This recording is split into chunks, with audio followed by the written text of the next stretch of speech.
Hi, guys. My name is Jose Padilla, real estate expert specializing in South Silicon Valley. Over 20 years experience, 8 of them as a mortgage loan officer. And welcome to my Bay Area 2025 quarter one, plus beginning of quarter two, AKA our winter market update and forecast. Now, whether you're in the market now or just kind of curious, you're going to find this information valuable and timely. Feel free to comment below with your thoughts. Don't forget to subscribe to get updates on other Silicon Valley market forecasts, which we'll be releasing about once a quarter or so. Now, let's go ahead and get into it. First, let's go over how is the market right now. Well, our market continues to be steady in spite of higher interest rates. And sellers are coming back, but not in droves as the wishful thinkers speculated last year would happen by this time. So let's take a closer look. Now, between 2013 2019 over here, you're going to see that inventory averaged a net loss of 3.6%. And 2023 alone had a net year-over-year loss of about 4.4%. Now, this was a brutal year because that's also the year that rates shot up. So sellers remained on the sidelines until things subsided, which is why in 2024, you're going to see inventory went up pretty substantially once sellers realized that the rate spike was not a fluke, the sky was not falling, so demand was still strong as buyers were still transacting once they got accustomed to the new rate environment. Now, we do expect inventory to continue to increase in 2025 here, but not as much as 2024. However, there are still plenty of buyers to snap up that inventory. More evidence on that a little bit later. I'd quickly like to just take a bird's eye perspective of Bay Area real estate since the 80s, because this is going to give you a good sense of where things are going. By the way, this slide itself deserves its own video. There's so much going on here, but for today, I'm going to keep it brief. Once you subscribe, once I start releasing videos on this and other subjects, you're going to be informed. Just hit the notification and we're good to go. But this little thing will help my channel a lot, just subscribing. So we'll be very thankful for your support in advance. But continuing on. We call the Bay Area the Garden of Real Estate because, Bay Area appreciation has averaged about 7.66% over the last 40 years. That's right. That's an average increase in your net worth of about $76,000 for every $1 million in real estate holdings people have. And again, that's a 40-year average. Now, at current, the median price in Santa Clara County is about $1.6 million, and that's a lot of money. So that's kind of what the numbers I'm going off of there. So I'm going to show you the chart one more time for a couple more takeaways. Okay. You'll start seeing that about every 5 years, the market goes up about 50%. Now, every 10 years, about 100%. Crazy, but true, right? We've never missed the 100% mark over 10 years. Even through the big dip that we had back in about 2008, 2011. But most of the time, we're hitting hitting 50% about every 5 years. The national average is half of that, and that is why we call this area the Garden of Eden of real estate, okay? But why? Let's go a little bit deeper. What makes the Bay Area so unique? You'll start to get a better sense in later slides, but it's probably not what you think. However, the biggest driver has been chronically low inventory. Where are we at today? Let's take a closer look. Prices increased about 6.3% in San Mateo County in 2024 alone, and in Santa Clara County about 6.9%. So that's pretty darn close to our 40-year average that we were just talking about. So it's pretty steady. That's why we're saying it's pretty steady. Okay. Now, what's driving prices? Not surprisingly, let me move this video down a little bit. Not surprisingly, the real estate market is driven by supply and demand, yes, but it's tempered by interest rates and the stock market, and especially more so in our area. Big stock market movements tends to slow people down. Once they get used to it, they usually come right back into the market. Let's talk about what's been happening on the supply side. Well, persistently low supply, and again, in the past 10 years. Okay, now this inventory, this graph here, this guy up here, is of single-family homes, Santa Clara County, going back about 5 years. The up and down roller coaster that you're kind of seeing here. But what you're seeing in the peaks and valleys is seasonality. Okay, peaks are happening, about February on up to about March, April, and then starts going down usually around August, September. Okay. But the red trend line denotes what is our lowest inventory point of the year. Okay. And as of January 1st, there were only 321 homes for sale. And this is in an area of about 2 million people. So let that sink in for a little bit. Okay. Historically, from the second week of January on is when things start to pick up. New inventory starts popping up like popcorn. As of today's recording, which is February 2nd, there are about 444 active listings and an additional 263 confirmed and coming live in the coming weeks. But how fast we anticipate this increase will be getting absorbed by the demand, that changes generally. But we're going to take a closer look to see what the data says now. Okay. Now, before we get into that, just going to quickly mention that Altos Research is the company that we source our data from. 2025 is poised to continue the trend of rising inventory across the country. We're going to probably finish with about 15% more homes available than we have now. That's kind of what they're analyzing. Okay. That might happen. So increasing buyer demand. Let's look at the other side of the coin, okay, which is buyers, again, demand side. Is the buyer demand increasing? Well, we're going to see this chart here that indicates traffic that, folks walking through properties. Oops. So traffic is continuing to climb. Most of the buyers that went to the sidelines when rates ratcheted up are realizing now that things aren't coming back to about the 4% level. If they're serious about buying or selling a home, they're getting back in the game, as I alluded to in my last video. Okay. So yeah, you're seeing just a dip and then increase, folks coming right back. Okay. Now, this is another thing that's interesting. Here is a distribution where buyers and sellers are, where the market's really active. Now, this was as of December of last year. Okay, so again, not too long ago here. It's crazy. We're already in February. But this is in Santa Clara County. Single-family homes are broken into 4 quarters or 4 segments. Okay. And this is when there was the low point of inventory of about 321 houses for sale. So in the top band, okay, the top market segment, you're going to see the median prices higher. It takes the average. You're going to see that. Oops. There we go. The tier, the highest tier, had 6 new properties at the time. 15 were absorbed. Okay, that's a bit. And the $5 million tier is the product's the highest, hottest price segment at that time. Okay. The second most active tier we had was the lowest, which was the entry level. Okay. And $1 million, 1,300 square foot home, 11 came to the market and 20 sold. All right. So, they're selling twice as fast as they're coming on, is what, you're seeing there. Well, actually in the highest tier, 3 times as much as one was coming on. But boom, the entry level and the high were smoking hot over the last few months. The middle tiers were moving strongly, but just not with as much fervor, which is kind of interesting.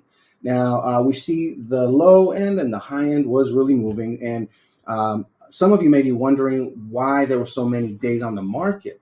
Okay, well, typically the days on the market indicator is skewed around the last quarter of the year because of stale listings, and especially in December. Okay, sellers, they're focused on the family with Christmas. You're either at that point going to decide, okay, I'm just going to focus on family and take the house off the market, or hey, I'm just going to bear through it because I really need to sell, right? So those that were left, they just kind of became stale. They were just hanging around. So when we go into the first of the year, typically the inventory in the days on market is going to be off, okay, as a result. What is evident, though, is that buyers started coming back in force at the very tail end, which I thought that was rather interesting. Usually it doesn't pick up as quick. That to me kind of signals, that this going into 2025 is probably going to get crazy. Well, barring no black swan events. We'll talk about some other stuff in a little bit. So let's see what's happened, though, in the last 4 weeks from this chart. Okay, so as of today's recording, okay, oops, I'll go ahead.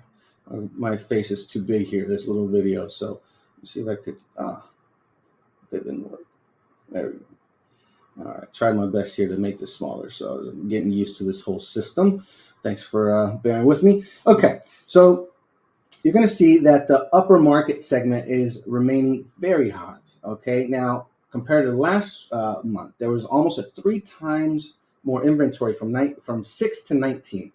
And then 25 got absorbed. So at current, there's less inventory than there is demand still, okay? The next tier down had an almost 4 times inventory increase from 13 to 40, and about 3/4 were absorbed, pretty healthy. The next lower down tier had an almost double inventory increase and almost double absorption rate. So it's keeping up same pace as last month, okay? Just, more. Now the lowest tier inverted a little bit.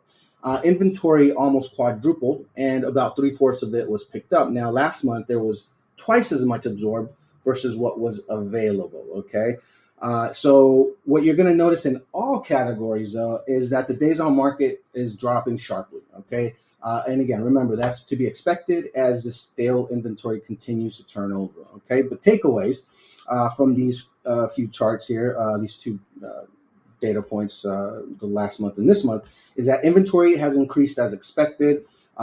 Everything is getting snapped up at a faster pace, it seems, and all segments are healthy. Okay.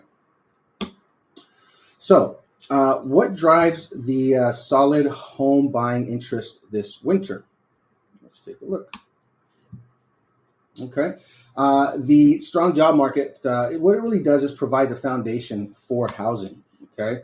Now, unemployment is at nearly all-time lows out here of about 3.7%. Okay. Oops, didn't do that.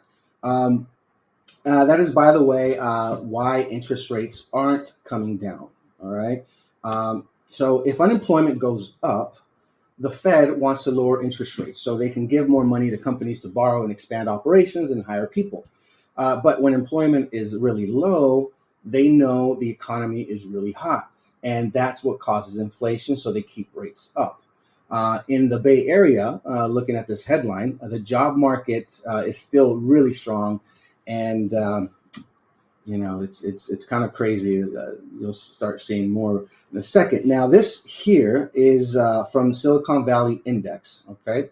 And what they do is they kind of track the unemployment and other things happening here in Silicon Valley, okay?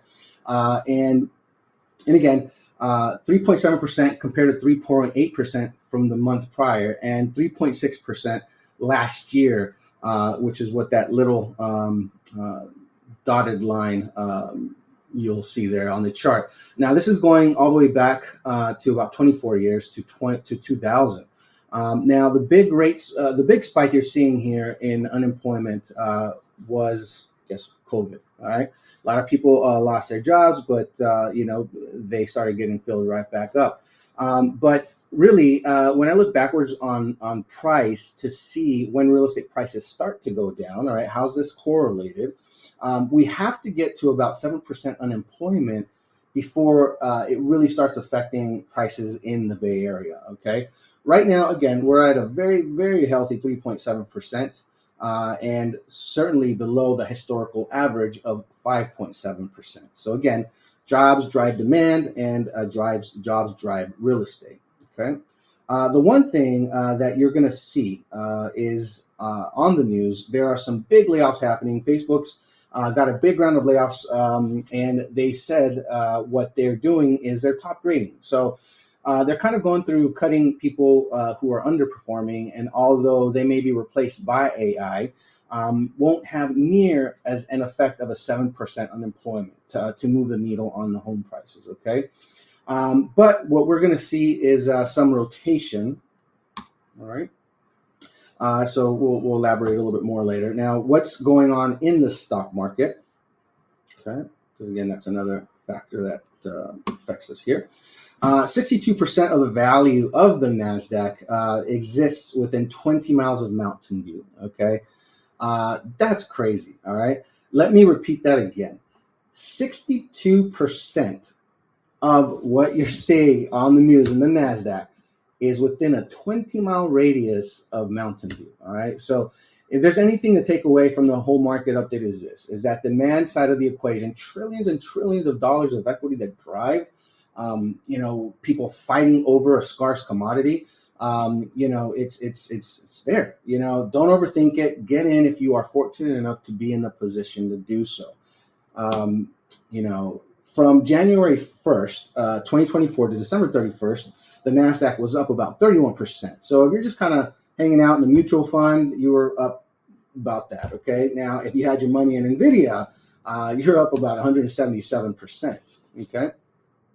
So most people enjoy the ride, especially if you're working for a tech company out here. So you probably did as good, if not better. Okay. So what's the next tech boom? Right. So we're again touching on jobs and how that all relates to us here as far as home values. Right. Well, here's an interesting headline. Right. AI companies see San Jose as a place for growth. All right. Now, AI, by the way, I would say is probably in the short term, it's an opportunity. In the long term, it could be a threat. So let's dive a little deeper on that. So 30% of software code is being written by AI now. And the former head of AI in Google, they're saying that in 5 years, about 90% will be written by AI. Okay. There are currently about 300,000 to 400,000 engineers now, right? And granted, not every one of those is going to get displaced, because when you put something in ChatGPT, for example, you have to audit and check what it spits out, so that that job market is still going to be there. Okay, more specialized, I would say, and maybe just babysitters for AI, but still valuable nonetheless. Okay. But in the short term, midterm, it could displace, and it likely will be displacing some folks, right? But again, new jobs will be created as a result as well. NVIDIA, for example, we've already seen some of the people coming out and paying crazy prices for homes, and it's likely a factor in why we're seeing the luxury market being acquired so quickly recently. People are moving some of the paper money into real tangible assets and building that foundation. Now, what we're going to see is more AI companies go public. They're going to provide more liquidity, and they're going to flood the market with more money. And that is, again, going to push prices and continue pushing prices up in the coming years. Now, in the long term, AI could be helping develop new markets altogether. And remember, we're just at we're at the hub of it. Okay, again, Garden of Eden of real estate, jobs, safety. Okay, that's why people pay a premium out here, right? But no one at the end of the day has a crystal ball.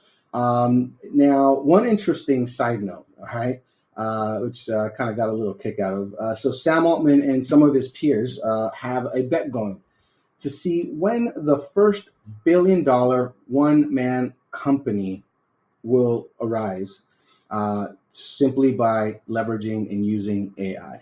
Okay, think about that for a second. That's where they're seeing things going. And we're at the hub of that. Okay.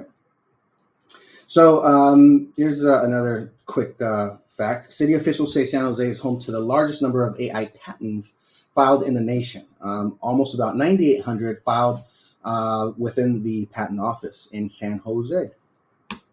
All right. Now, although AI companies in 2024 experienced a 14%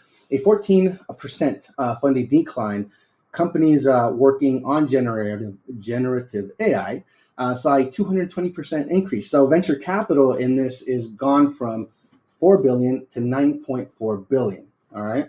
So again, back to this headline. This is where it's happening. All right. Now, takeaway so far: supply is low, demand is high, the stock market is up. So now we're going to talk about interest rates, because we went into where our rates headed. Sorry, that slipped a little bit there. So 3 months ago, when we did this update, we were like, yeah, it's going to be awesome. They started cutting rates. We're up to pace to see maybe 5 to 6 cuts. Maybe we're going to go down to 5%, and such. So that was a very optimistic view. Now that we have a pro-business administration in the office, everybody's a little cautious. The economy might become really good again, and then we could have a little bit of a risk of inflation. So that's why we're not seeing the rates coming down. Banks are being cautious, okay? So rates were abnormally low for the better part of 15 years, but they've been abnormally high for the last 2 years, right? However, overall, they have been coming down, but where they settle out is going to be, definitely higher than was at 2022. Where do we think rates are going to be going here in this year, essentially? Okay. Well, let me move myself here. All right. We'll probably drift down to about 6 to 6.5. Okay, you're kind of seeing this trend line here. But likely it's going to be oscillating between the 6 and the 7% throughout the year. And also depending on the lender. Okay, a quick side note. I have a big box lender, think the Wells Fargo, Citibank, Bank of America's of the world, that is consistently 3/4 to a whole percentage point lower than the market. Okay, you heard that right. There are requirements necessary for this, but message me if you want to learn more. All right. So, oh boy. All right. So here are 9 different.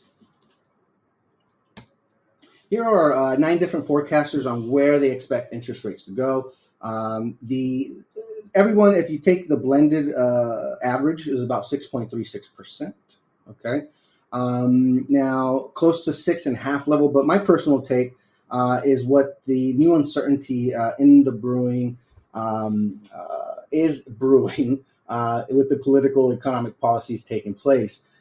So what's going to happen with rates? I mean, huge TBD. But I think again, it's going to be a safe bet that they're going to hover between 6 to 7%. Let's see. Now, this is an interesting slide. If you take your average current buyers, they're thinking this 6 to 7% seems pretty high, right? Well, let's put it in perspective, because this slide is going to take a look at average interest rates for the past 5 decades, right? Now, in the 1970s, okay, rates were averaging about 8.86%. In the 80s, they averaged about 12.7%. In the 90s, 8.12%. In the 2000s, 6.27%. 2010s, about 4%. Okay, super low rates there. But our average across the board was about 6.9%, which again, right about where we're at now, right? So steady market. Rates are about average, and for where they've been historically comparing. Now, I think that's a good thing. Nothing crazy, but again, people were so used to seeing those 2.5%, 3%, 4% rates. People just got used to that. But once they realized that they're not coming back for a while, people started coming right back in. So for savvy buyers, okay, Waiting for lower rates is not guaranteed over time. Okay, they understand this. Underlying indicators do not show that rates will go below 4% at all, unless, again, there's a black swan event. Okay. In the meantime, you're going to see prospective home buyers that have been holding out for better rates just start throwing the towels. These types of buyers they're basically saying, and by the way, other buyers, if you're buying in the market, they are your competition. Okay, so your competition is that if they're thinking about purchasing in the next 2 years, some people are just going to decide, well, you know what, it's too crazy. We're just not going to buy. We're going to hold off. Okay, but my opinion, savvy buyers are going to see that, hey, you know what, we're just going to bite the bullet. Okay, if we lock in 6.5%, 7%, get the house at a discount now. When rates go down, my payment can only get better when I refinance. Okay, plus my equity will get a push up when buyers start flooding the markets when rates get lower. I will say one caveat. Okay, whatever you do buy, just make sure it's affordable. If you feel like you're overstretching to buy, then you're just not in the right price point. And this doesn't matter what interest rate the environment is. Okay, you want to be able to put yourself in a position to weather any market, whether it goes up or down. Okay, but again, takeaway now is that in my opinion, a good thing that's happened with this interest rate environment, it's just helping people decide one way or the other. Okay, so here's our forecast for 2025, quarter one heading into quarter two, aka the winter market. Okay. So rates stay steady as the Fed is waiting for inflation to drop. All right. Now, again, a lot of stuff moving right now with tariffs, and again, that could put certain things on kilter there, off balance. So you never know. Could see rates drop even. If it gets too heavy, and the current administration needs to bolster the economy. And demand is going to increase as impatient buyers continue entering, right? Again, those are the folks getting off the sidelines. Supply will improve as sellers come on the market. And again, that's to be expected, nothing out of the ordinary there. Prices will rise about 3 to 4% as demand exceeds supply. Okay. So what does this mean for you? Well, buy like it's 1995. What do you mean? So back to this chart from earlier. Okay. When we look back the last 40 years, the market usually moves about 5 to 7 year run-ups. Okay. And what happened in 1995 is we had a recession that lowered interest from 9 to 7%. And we just came down actually from an 8% inventory environment. This was back in October, November of last year. Again, a few months back. So we're coming off of one of those dips. Now, during this 1995 to 2001 period, prices went up almost 100% in 7 years. Okay, crazy. Now, I think our forecast is we'll probably see another year of like 6 to 7% of appreciation. Now, again, we went conservative with 3 to 4%. And again, that was going off of the national forecast. But if you recall, we typically have double the national average appreciation. So keep that in mind, okay?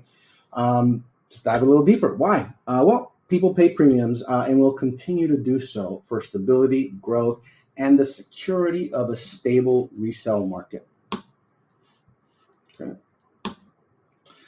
So thank you for being here with me again, guys. Really appreciate taking the time to be with me here. I very much look forward to releasing more of these videos. If you have any suggestions, again, any comments, anything you'd like to share, feel free to do so. But for now, signing off, and we'll catch you on the next one.